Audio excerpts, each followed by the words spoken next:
Hello everyone. Today we have Disha Srivastava with us, who is a consultant, an entrepreneur, and actively into CSR, a mother, an endurance athlete, and a motivational speaker.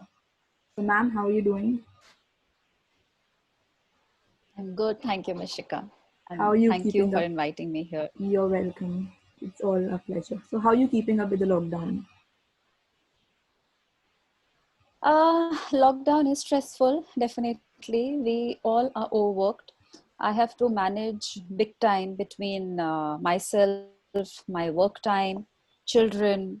Uh, I mean, the time management has really become absolutely crucial. So it's stressful at times. Uh, yeah, my pet is at stress. So all of us are at stress. But it's okay, hoping that it ends soon. My building is locked as Okay. well. So it's a stress for us as well. So, can you start by telling us about your childhood and your school life? Yeah, so childhood, my father retired from BHEL, and we have stayed most of the time in the township kind of a place. And majorly, my father had been posted in Jhansi. Although we have been all over India, but major childhood was spent in Jhansi, which is in Okay. Uttar Pradesh. And it has been a very, very beautiful childhood wherein, unlike these days where we were set free and there was not much restriction because there was no fear of the outside factor. So staying out till late and moving around, following whatever we wanted to do, not much of peer pressure, parents were not stressed. So it was a fearless and very confident childhood. So I pity my children many a times, but yeah, so that's all. So my mom also used to tell me this. It was back then कि जो करना है करो बच्चे, like हिलो कूदो मिट्टी खा रहे हैं खेल रहे हैं. So it was all just let them be. हाँ, कोई नहीं डरता था कि बच्चे गिर गए तो माँ ऐसे दौड़े दौड़े चली आई कि हाय मेरे बेटे को चोट लग गई. Right. Somehow I have also inherited the same thing, but parents are way too stressed out these days, way too much. Right. And also, as you said, the external factors are the one contributing to the stress. Right, see, I have two boys and it's always like कि लड़की बाहर जाती है तो डर लगता है, but मेरे लड़के भी बाहर जाते हैं तो मुझे डर लगता है. Absolutely. I'm like कि पहुंच जाओ तो मुझे फोन कर देना. Mm-hmm. So he gets bugged at times. मम्मा क्या यहीं तो जा रहा हूँ, फोन करने को बोलते हैं. I said नहीं, please call me once you reach. Yeah. So what were your aspirations? Like we all have those dreams कि मैं ये बनूंगी बड़े होके. What were yours? I always wanted to be a teacher. Okay.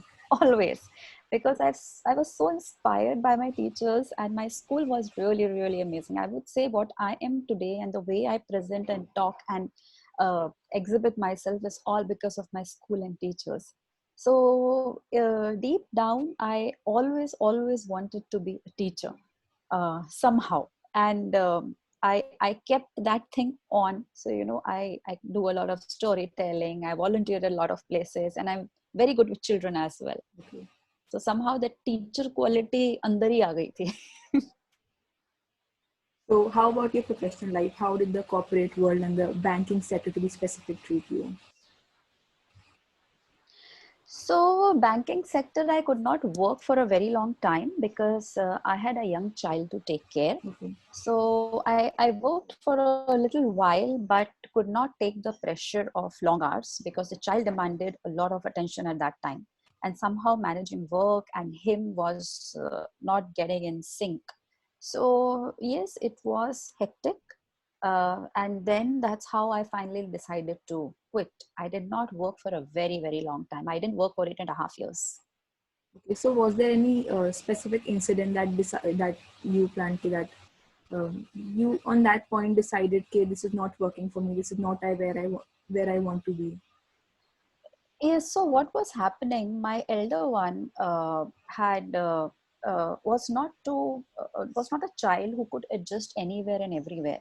So I tried him at lot of daycares. I tried him with keeping maid at home. So there was an episode where he could not. He was very young and he could not speak that time. And I came back from work, and just by actions, he showed me that the maid in the house had pinched him. Okay. So I just could not take that. So that was one episode. And another episode when I started with him in the daycare, and he could not adjust because of the hygiene or anything around, and he landed in ICU. So that was the point where I decided that the child needs me more than the workplace. So just let it be. Okay. So for how long were you like not working, and until you started um, training as an athlete? And I did not work for 8.5 years. okay, so how were those eight and a Yeah. half years for you? Sorry. How were those 8.5 years for you spending time with your kids and at home? So 8.5 years, I would say, I don't know where it went in a jiffy, because I was a new mom. I was very young. I was 26 when I delivered my elder one, and I was 29 when I delivered my second one. So still getting onto the hang of it, how motherhood is. And I went through very bad pregnancies. So I took a lot of time to recuperate, come out of my postpartum depression. And it was a difficult time to manage. But yeah, I don't know where the 8 years went. I have no idea. I had no time for myself.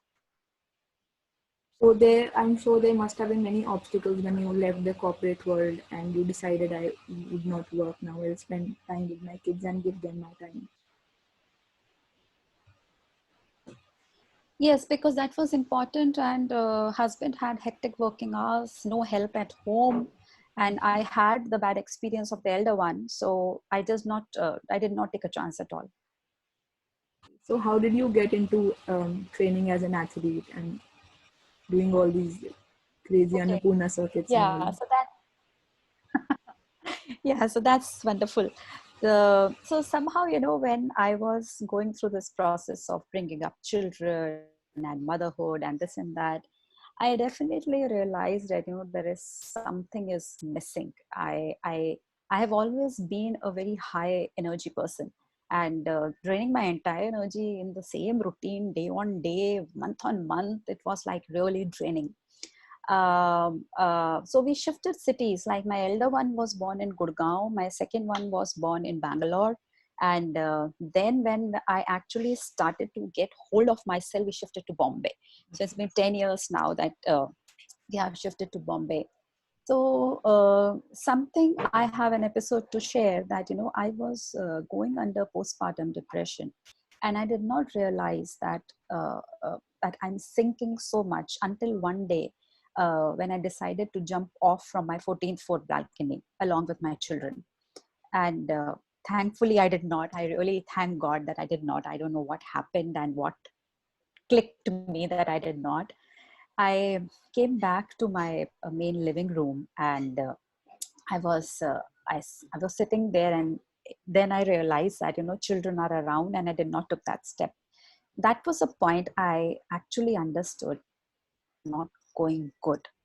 But whom to talk? Husband is so busy, and in our country, or moreover, it's not just our country.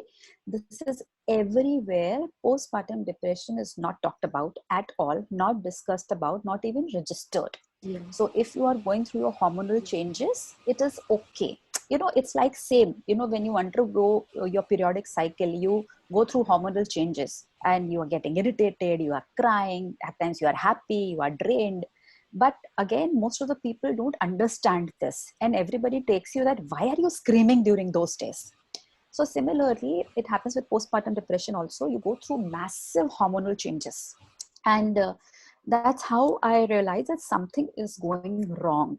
So how do I check it? So I just, again, no one to talk to, young children at home, husband overworked, whom to talk.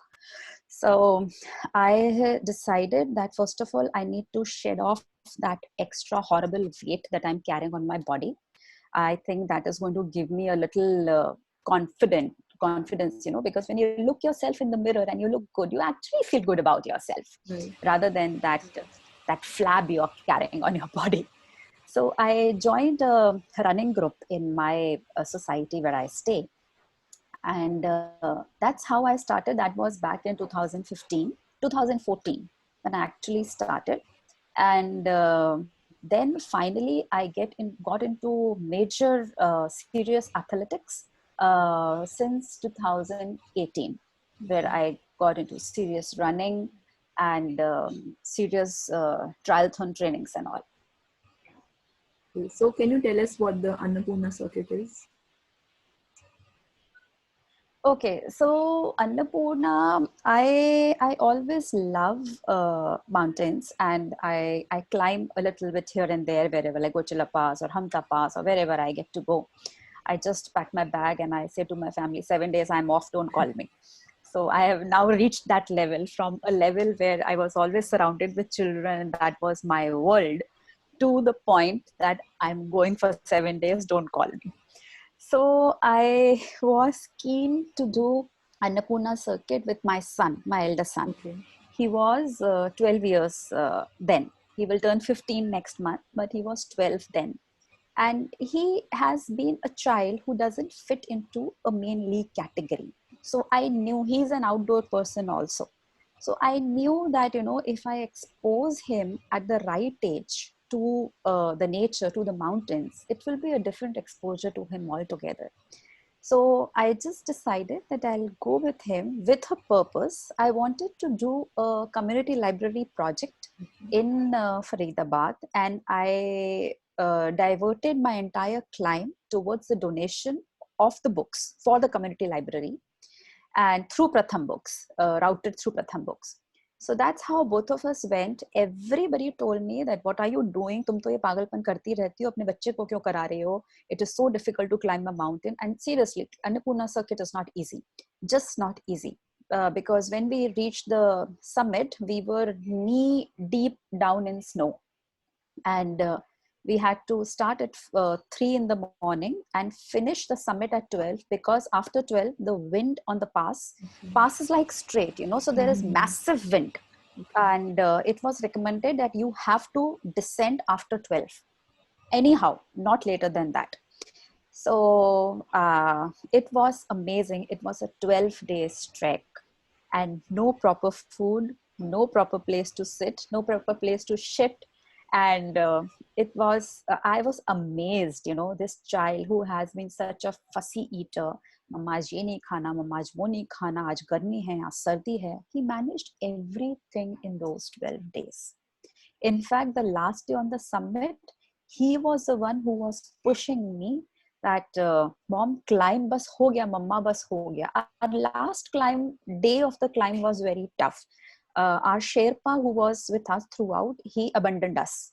So we were left on our own. We had to find our way on our own and reach the summit. We had no water, and as you climb, you need to drink a lot of water because you get dehydrated. And I have this issue. I get majorly dehydrated on high altitude because in my previous climb, I had almost I had a failed vision in the left eye because of dehydration. So I was all the more concerned that there is no water, the Sherpa is not there, I don't know where to go, it's all snow all over. And this boy was like, mama chalo ho gaya, mama ho gaya. So that's how we did Annapurna circuit. And my main motive was to expose him and children moreover, because children these days are like so much luxury prone and so much gadget prone that they don't understand what nature is and what hardship is. So yeah, that was it, Annapurna. So how was that feeling on the last day when you saw your son pushing you, and then you actually had that flashback how far they've come? Yeah, actually, I was amazed. Every single day, we used to start our climb at around 3, 4 in the morning to reach in time. And he used to get up in like one call from me, Siddhant Utho. And Siddhant used to be up. And when you go in the mountains, you don't have toilet as per, we just dig hole, or we have a tent or something. There is no water. Water, I mean, it was 17,900 feet. So us altitude pe water was like freezing cold. So we had to manage with tissue papers and this and that. And the way he managed everything was marvelous. In fact, when we descended, I had to board a flight to Pokhara, and there was this firangs all over in that place. So they asked me, how come he is here? So I said, we just did the summit and came back. No, they were like, he did a summit. So I was like, yes, this 12-year-old boy did a summit. So I was like, yes. So one of them made a comment. He was from US, that guy. So he said, if my parents had given me this exposure at 12, I would have been a different level altogether. So I was like, okay, I mean, I'm not aiming him to be at a different level altogether, but the whole idea is children should know where they are, and and learning from nature is the best life lesson you can give to your children. Right. So what were the challenges when you decided that I want to now train? And also at work, like what are the challenges you face as a woman? So challenges are huge as a woman, as a mother, I would say, because my life revolves around my children majorly. And somehow I would say that I have evolved moreover after my children. So, there are a lot of expectations from everyone around, be it society, family, parents, that if you are a mother, you fit into a particular category. You know, you should be dedicated to your family, you should be dedicated to your children, you should be good at cooking, you should be able to manage your house, give children time.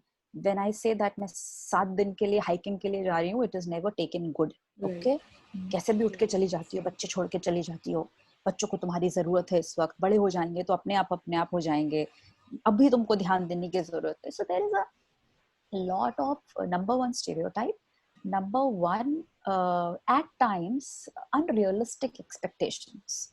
So that leads to a lot of baggage, and the self guilt trip that I go on to several times, that I keep condemning myself, that I if my child is not performing well at school or is not behaving well, it is all directed towards me. तुम time नहीं देती हो बच्चों को. So these are the major hardships as a woman, as a mother, I have to face, and I have to constantly keep justifying myself.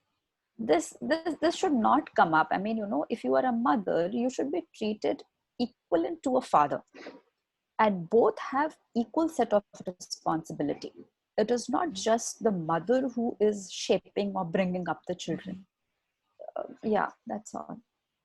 So how important do you think is gender equality, specifically in today's world, where we all are so engrossed in technology and these? I'm sure you must have seen those dank memes on the social media website, which are basically degrading women.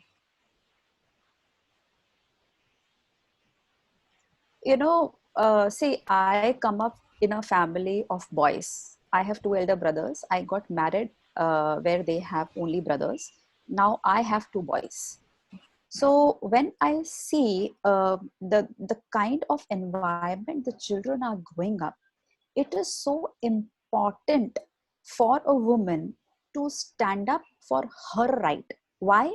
Like I'll tell you, my children are staying in an environment which is male dominated. Male dominated, I would say, more of men. Although I play a major leadership role in my house, my children acknowledge that you are the leader of the house, mama.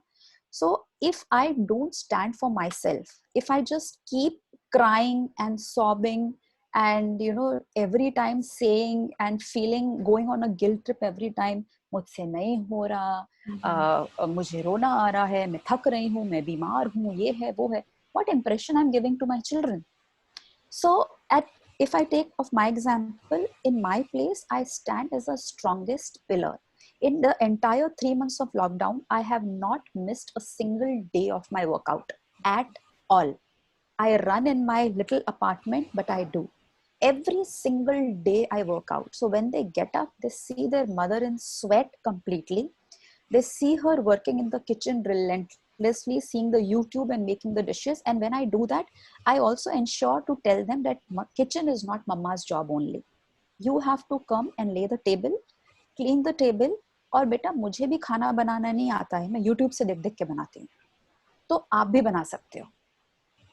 So, all these little things are very important. And here I would say, people who are bringing up their daughters also have to play a very, very significant role, because you cannot bring up your daughters like dainty darlings. That is a major discrimination that you start right from the beginning. You want your daughters to be really delicate, safe every time. And at the other side, you want complete gender equality. Make them play in the sun, make them knees go bruised, make them wear dirty clothes. Why do you want them to be 13, 14 years old girls posing in a beautiful style, on Instagram and all? I mean, why? What is the need? You are provoking. That is the age where children get provoked. And then you come and say that, she's getting such comments. I mean, you have to grab a hold there.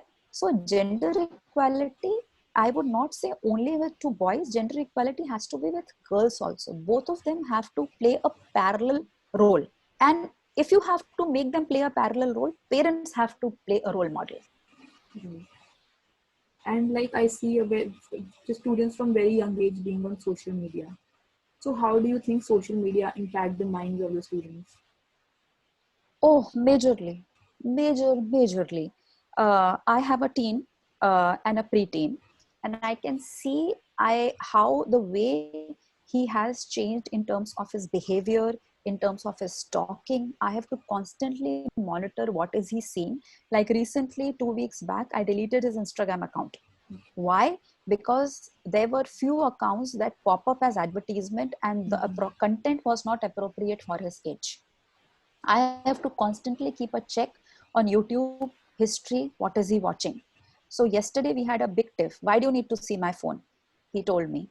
I said, Siddhant, until unless you are with me and under me and in my supervision, you are my responsibility. You like it or you don't like it. I will take your phone and check it anytime, any moment I want. The day I think that you are big enough, you are responsible enough, I will not even see what you are doing. So he was absolutely stunned and quiet. I said, I have to tell this, because the kind of content that is coming on social media, the kind of language children are using, Abe Sale is such a common thing to use for a 13, 14-year-old children. And they are bullying each other on their chats. They are each other, they are really demeaning each other with bad words. Not accepted. See, we as parents, at one point, we can definitely keep a constant check, make them realize this is right, this is wrong. But it is a huge responsibility. And social media has um, it is so wide that it gets very difficult to track. Right. So this is the downside of the social media. And I also think that parents as well as school, they play a parallel role in making a child, like molding a child basically. So even in schools, we do not have proper sex education. That is something which is not talked about enough. Arey Baba, I mean, I have this example. So leave aside sex education, they will not even talk about the body parts. If you are, I have seen this, because I have children, I'm involved in the school also. I'm the main PTA and I'm directly involved with the principal, this, that, everything. So I had a call from the school last year, and the counselor tells me that, I think Siddhant is much mature than his age. So I was like, why? What happened? He is talking all about his body parts. So I said, what's wrong? No, children should not talk about body parts. So I said, then you should say, ye, wo, aise karke baat karna chahiye. If nose is a nose, then a penis is a penis and a vagina is a vagina. What is the shame in talking about that? And if you are going so hush-hush, this is the point where the curiosity arises, and then they get into the stuff which we say boys locker room. Right. So that was the So if you counselor over are the phone. already open with all the conversation with the children, what is Okay. the problem? And I said, you are a counselor. Yeah. You are telling this. You should have gone to the children, and they are in this age 12, 13, 14. Mm-hmm. Talk to them openly about these things. And in front of girls and boys, what happens in schools is like they keep boys separately, they keep girls separately. Yes. So this is not accepted. Yeah. Like, So make them sit together. I remember this instance from class 8 when we had that reproduction chapter. So what our biology teacher did was she separated boys and girls into separate rows and then taught us. And even though she didn't even talk about the major stuff in that chapter. She just, I said, made the flowchart and the diagram on the board, and then in just a single period, she finished off the chapter. So Yeah, this because is the, teacher also, yeah. they are very shy. They don't want to talk. See, children these days know everything. I mean, way too much. Yeah. So, I mean, it is better that you talk to them openly. And the more you are open and transparent and free, children also come up and talk openly. They don't see it hush hush. Like, Mm-hmm. I have my periods where, I just can't move for 2 days. So my elder one, he just looks at me and says, "Aapke periods hain?" So I'm like, yeah. Then you sit, I will do. Don't do. Younger one is still in that process. Mama, abhi last month you had so much of pain. Again. Kitni baar hoga aapko? So I said, okay, hold on. You will understand all these things. The elder one does. So I've never hidden the fact that, कि मेरी तबीयत ठीक नहीं है. I have periods, so I have periods. Yeah. And also, I think this is the point. If we start hiding things from teens, like 13, 14, 15 years, we start hiding things from it. This is where they resort to wrong and different means, like watching porn on the internet, which is, I believe, like majority of the porn is very degrading to women. It is violent to women, and this is where they get the wrong path. Yeah, it is very bad, and they don't understand this thing, because out of curiosity they want to see a lot of things. Right. And while they see their mother at home in in her training shorts and sports bra with a cleavage showing, so they are fine with it. There is nothing haw about it, Yeah. that Hare, she is wearing such clothes. They see me every day after my workout. So we as parents have a major responsibility here to be as transparent and as open to our children. Right. Like as you mentioned, you must have been aware about the boys' locker room, where they were very young students, 14, 15, 16 age. And a very sad thing for me was there were girls involved too. Like there were girls demeaning other girls, talking trash about other girls in the group. So where do you think the fundamental problem lies? Like the nature and See, the nurture. fundamental, right. So the fundamental problem, I would really say, here, children at this age are very, very vulnerable. They are in a process of exploring. They are in a process कि मुझे कोई girlfriend मिल जाए. उनको constant recognition चाहिए. उनको validation चाहिए. अगर class में किसी का ऐसे puppy love भी हो जाए तो other one is like, अरे तेरा affair है उस लड़की के साथ और लड़के को बहुत अच्छा लगने लगता है all of a sudden, कि देखो मेरी तो गर्लफ्रेंड है करके वो अपने आप को, because this is the stage where they feel कि हम ही हम हैं बस, बाकी कोई कुछ नहीं है. So I have read in my child's WhatsApp group also the way girls talk. I have seen the Instagram accounts also. The way the girls comment, wow, looking hot. यार, I mean, 13 साल का बच्चा and you are ऐसे आप बिल्कुल cold shoulders पहने हुए and you're posing like in a very seductive way. No, I don't expect this from a 13, 14-year-old child. He or she is a child at that age, and you are posing, you look so awesome, bro. And the other one is making a jealousy face. So what is all this happening? This is happening, you are gaining a social media recognition and the other person is feeling very bad and demeaned about it. So again, the thing arises here, you are at this stage suppressing a personality and doing a artificial ego boosting of the other personality. So it's just like you're being someone you are So not just because of the pressure of social media or the people around you. Right, right. Like my son these days is talking to somebody on video call, his classmate only. And one day it was at 10:30. I straight away barged into the room. I took the phone from him and I looked at the phone and I said, "Bye, darling, but this is not an acceptable time to talk. Kindly finish your conversations by 7 o'clock." Okay. So it is okay. Since then, it is okay. He was like really pissed at me. "आपने ऐसे कैसे कर दिया?" I was like, "Dude, ये तो होगा.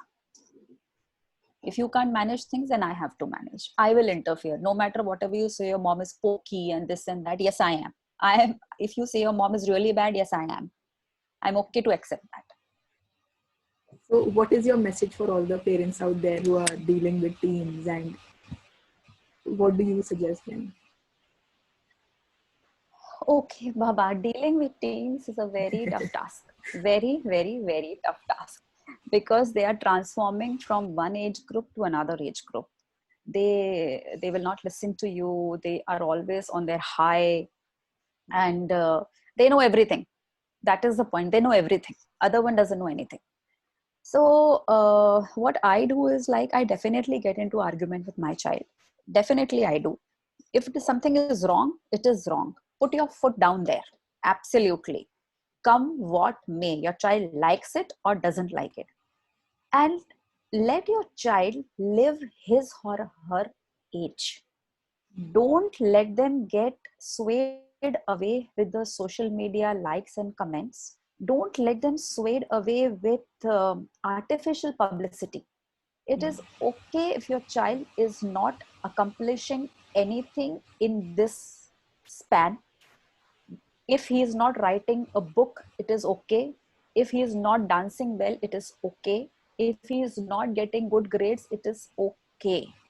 The most important thing right now is talk to your child, bring them to the exposure of nature, let them know how beautiful this world is, and most importantly, every single time keep instilling gratitude in them every time.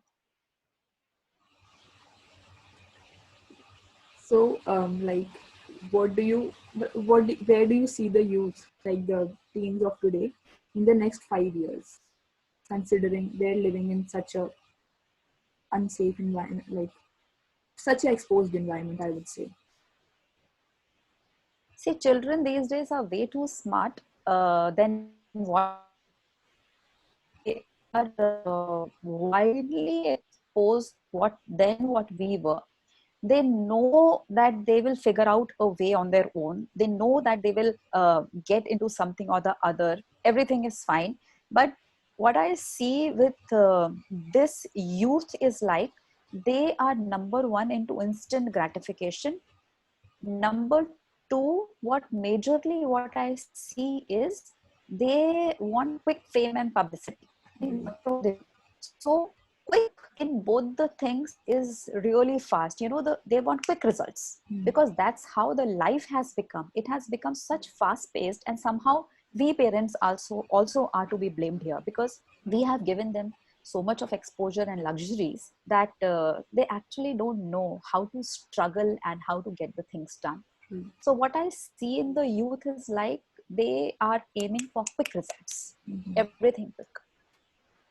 And like, as concern of the personal growth, where do you see yourself in the next 5 years? I see myself as much more seasoned athlete. I see myself as an ultra marathoner. I also see myself as a little less hyper mom because my children would have been grown by then. And professionally, I see myself as more content and satisfied because exactly now, what all I am doing is what I really wanted to do and what I really like doing. So overall, if I see myself as contented and satiated, and very, very grateful to whatever I have and whatever I'll get completely. So, how was your first couple of marathons like? Sorry, come again. The first couple of marathons, how were your experience with that? Oh, my first couple of marathon, I could not even finish on time. So 3 hours is the cutoff time, Okay. and I finished in 3 hours 30 minutes, and just could not run, could not walk, and came back with swollen feet and horrible. And now I finish my runs in 2 hours 15 minutes, Okay. 2 hours 20 minutes. Amazing. So I really like that feeling when you're like thirsty to the core and like begging yourself for breath and like you're totally breathless and the feeling after a long marathon. Oh God, I mean, the feeling of the finish line is amazing. And you know, I always sprint in my last 200 300 meters because I really want to go out of breath when I go to the finish line, always. And I always tell my children also, finish like whatever it is, finish like a winner, as if you have won the race, you know. So when I finish my race, I finish my race like this. So I like, you know, wow, I did it. I know that somebody has already done, somebody has already cut that ribbon of the Yeah. first place. But when I cross the line, I'm like, yes, I did it. Yeah. So what has been the most crazy experience, like the one you cannot get out of your mind? Okay, so this was really crazy. I appeared for my second triathlon, which was in Abu Dhabi. Okay. And did a very short distance. It's called an Olympic distance. So we have to swim off for 1500 meters, then cycle for 40 kilometers, and run for 10 kilometers. And this is one after the other immediately. And for me, this sea swim was absolutely impossible. And I took very long time to get accustomed to the sea swim because I was so scared, you know, getting into the sea and then swimming, you can't see anything down. It's very, very risky. So I reached Abu Dhabi, and by the night, next day I had my trial swim, and by night I had major throatache. And I was like, chalo theek ho jayega, aise hi ho raha hai, just like that. So I did a little gargle and all, and next day I went for my swim. So at the edge of the sea. I am standing. Should I jump? Should I not jump? What do I do? I mean, I can see the sea in front of me. What do I do? So there was like another female also who was falling in the same category. So we were like, both of us, we hold the hand together.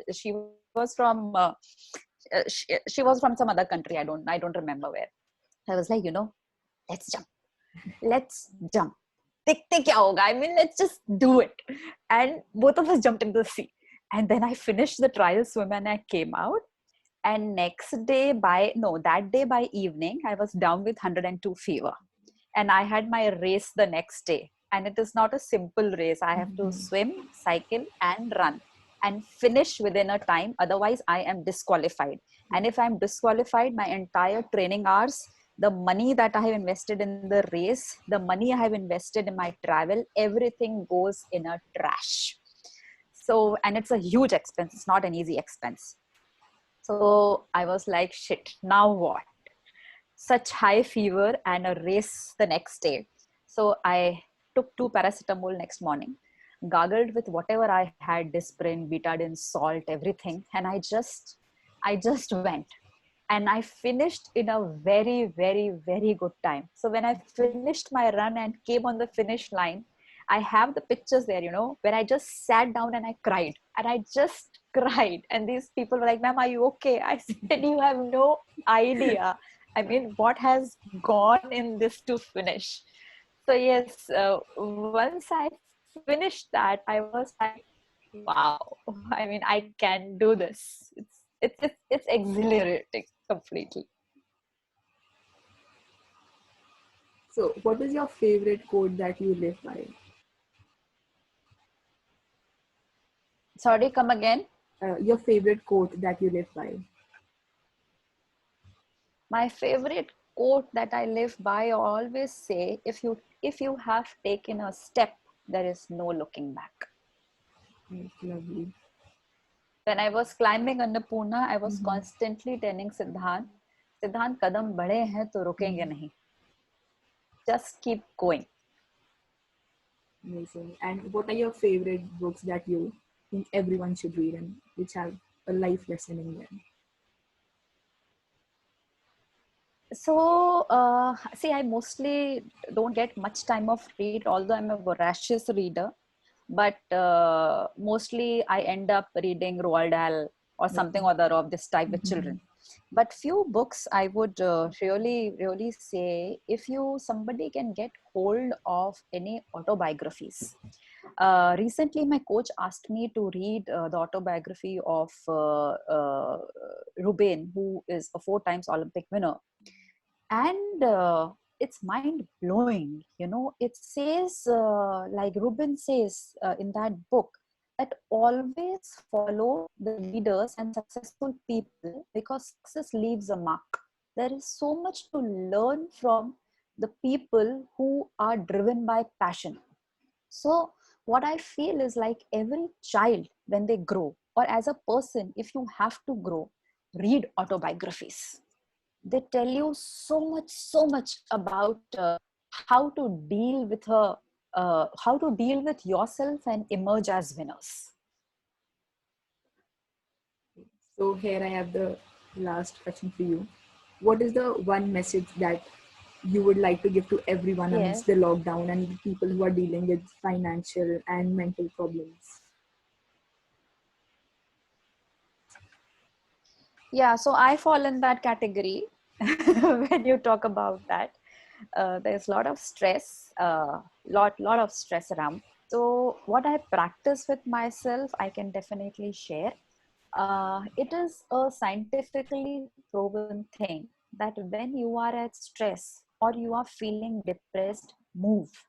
And not just move vigorously. Right. That means get your body into a routine exercise workout mode. It is Mhm. extremely important. The entire world right now is screaming about only health and nothing else. No matter Right. how much money you make, after all, everybody is talking about health. कोई immunity बढ़ाने सी ले रहा है, कोई homeopathy ले रहा है, but it is all health. So number one, definitely look after yourself extremely well. Be it in Get into a routine, which is very important. ये नहीं कि 10 बजे सो रहे हैं और 10 बजे उठ रहे हैं, 1 बजे सो रहे हैं रात को. No, get into a routine. Second, what I follow is, number one is getting into a routine of exercising and all. Number two, I follow mindfulness majorly, because right now what is happening is, like, everything is going on presumption and assumptions Mm. कि economy अच्छी नहीं होगी तो बहुत चीजें खराब होने वाली हैं. Mm. Yes, we all know that things will not be good, but if I can keep my mind in today and right now, that is called as mindfulness. Okay. So it is going to sort out your anxiety for the future. जो होना है वो तो होगा ही. I mean, you cannot do anything about it. If you think Okay. that you get a multi-crore job or a multi-crore Mhm. business, you cannot get it, which is a proven fact. Exercising, mindfulness. Number two, every single day, I write also, and these days I've started writing my gratitude notes on my Mhm. cupboard. Yeah. So every single day before I go to bed, I write. Like yesterday, I got supplies, vegetable supplies, and I was so thrilled कि मेरे घर में सब्जी है. My children can eat. I had no vegetables for 2 days. So today my children had mangoes to eat. So these are very little things, but I am so grateful. So exercising, mindfulness, and show absolute gratification for every single thing around. Very important. Right. So can you elaborate the concept of mindfulness for the audience? Yeah. So mindfulness, see, I come from a background with excessive anxiousness, and I have a history of lot of depression. So I did not go through any counselor or anyone because I did not have the bandwidth to do that. Mm. I started reading a lot, and definitely when I started reading, I got attracted towards that. What is this talking about? I also believe in a concept of universal energy. Mm. So what you think attracts you. Similarly, when I was thinking about mindfulness, people who practice this thing I was attracted to them. So what I realized this was, I was getting into a zone of what will happen, Yeah. right? And I started assuming and looking out for pictures and vision of what my mind is thinking. Like, very basic example, like I take example of my children. Today he is not studying, today he is misbehaving. I am assuming बड़े होके गुंडा बनेगा. My parenting has gone for a toss. My motherhood has failed. He will not do anything in his life. So it was leading me to a absolute different behavior. I was getting very aggressive with him. I was putting a lot of pressure on him. And I was like, what am I doing? It is not giving me any result. I said, just Disha, compose yourself here. Then I started thinking in a way that this child is with me at this moment. Can I take one day at a time? Can I see and be with him for today? Kal ki kal dekhenge. So when I am practicing mindfulness, I am practicing and diverting my entire energy on what I am doing right now. Like I'm talking to you, you are interviewing me. But if you're thinking कि मेरा 5 बजे से कौन सा interview होने वाला है, मैं उससे क्या पूछूंगी, वो कैसा होगा, मैं उसको एडिट कैसे करूंगी, so what is happening? You are diverting your thought process in multiple platforms. Yeah, absolutely. So similarly, whatever I am doing, if I can just put my entire energy, because it is a universal fact, your thoughts become actions. So you have to think with absolute energy and things do happen. They do convert. I have been seeing this for past 1 month. I think, Majorly. yeah, I also have started journaling, and journaling helps a lot. Like it like calms you down with all the anxiety. And also I've started maintaining this to-do list where I write down in the morning, and it is so addictive to like tick things off your to-do list, you know, so you are more motivated throughout the day. Definitely it does. So thank you so much, ma'am, for the time. Thanks a lot. Thank you. And you, I think Lovely talking to you as well. Thank you. Mothers are really strong people with all the strength of the world, and you are a lovely person as well, a lovely human being, the most importantly. How nice. How nice. You stay good and stay safe. Okay? Yes. Thank you. Bye. All the best to you. Bye. Thank you. All the best. Bye.